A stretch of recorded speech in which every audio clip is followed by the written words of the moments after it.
Kalau kita tengok KJ, quality jalan kita, saya duk check lah, banyak faktor, tapi kita start dengan road quality dulu.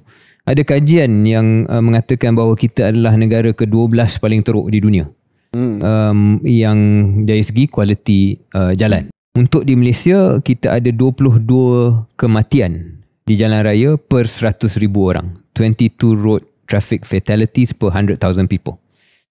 Iaitu satu ranking yang antara tercorot sekali lagi di dunia. So dari segi statistiknya, ada sebab untuk kita bincang tentang perkara ini, dan bukannya sebab semata-mata tragedi yang sudah tentu kita bersedih kes FRU ini, tetapi juga kerana ia adalah satu contoh kepada masalah yang memang dah lama wujud.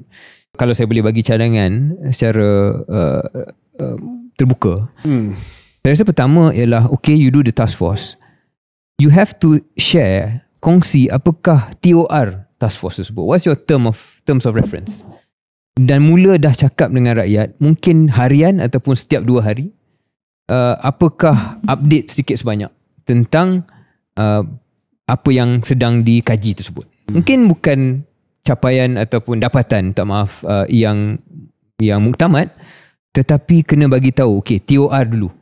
First kita nak check tentang Puspakom. Bilakah kali terakhir lori itu diperiksa oleh Puspakom? Ada tak sebarang kecacatan sewaktu pemeriksaan itu berlaku? Benda ni saya rasa dalam 2 hari boleh tahu. Bukan kena tunggu sebulan.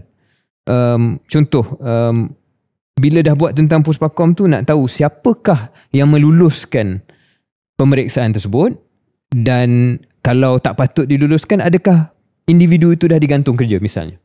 So rakyat tengah marah, you have to engage.